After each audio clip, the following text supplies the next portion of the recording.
I went into the Elder Scrolls Blades with my expectations firmly in check.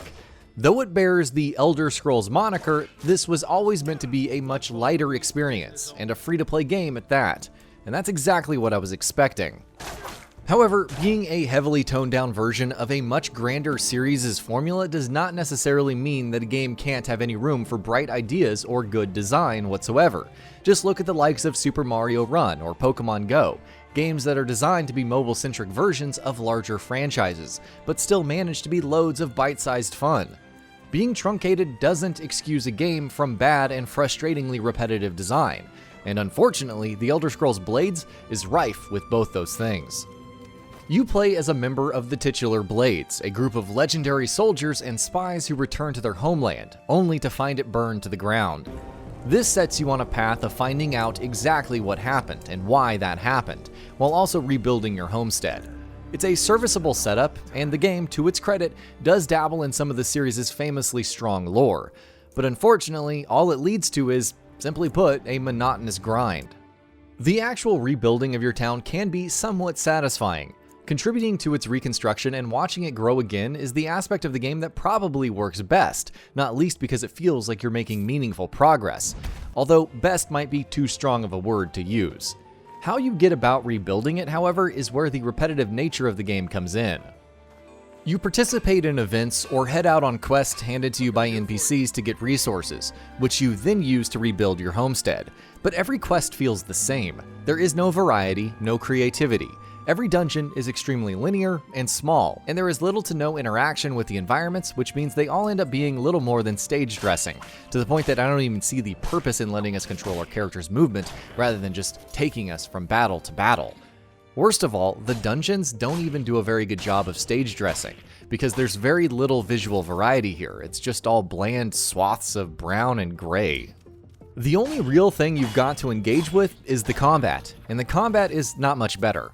On a very superficial level, it works well enough. You attack with the trigger buttons and block by pushing up on the analog stick, while occasionally using magic attacks and other special attacks that are unlocked as you progress further. After about half a dozen fights though, it's all essentially the same. You can only ever fight one enemy at a time, and these one-on-one duels feel painfully limited in scope. It doesn't help that the enemies themselves are, for the most part, mind-numbingly stupid. The combat in Blades then allows you to completely tune out. For a game that relies almost completely on combat for its more immediate player engagement, that's not a good thing. The best parts of any Elder Scrolls games are their open world settings, the complete freedom they offer to do whatever you want in their sandboxes, and the stories you make for yourself using their emergent systems.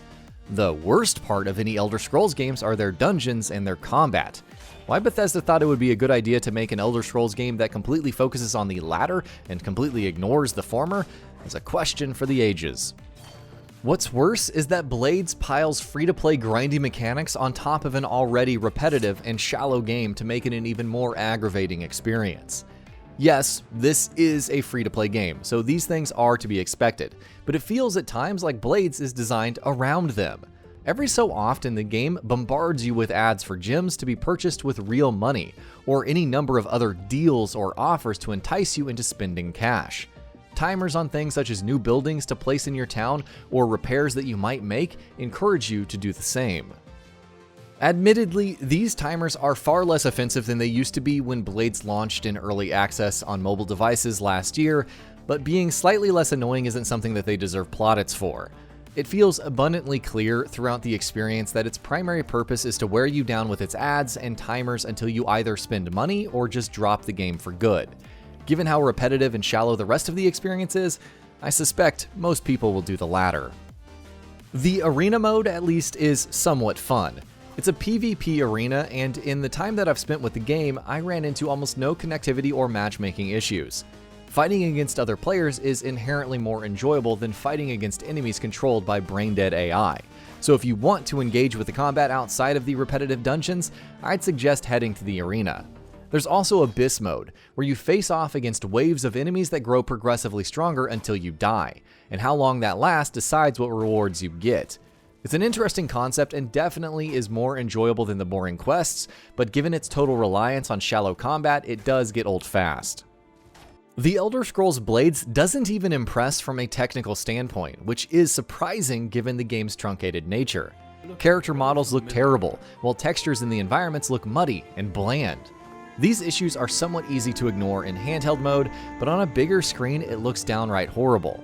The game also suffers from glitches and frequent performance issues. That is par for the course for an Elder Scrolls game, sure, but I just didn't realize that maxim would apply to a small mobile game as well.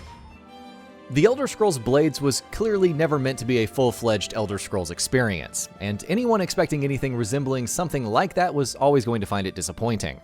However, even if you go in expecting a truncated mobile experience with pared-back yet enjoyable mechanics, you're still going to be disappointed. This game uses its nature as a mobile-first title as a thin excuse for being a boring, mundane, monotonous experience. It may be free, so there's no point in asking if it's worth your money, but is it worth your time? Absolutely not. And that about does it for this video. If you enjoyed what you watched and want to see more from Gaming Bolt, you can always hit that subscribe button and turn on the bell icon next to it. That way you will never miss any of our videos.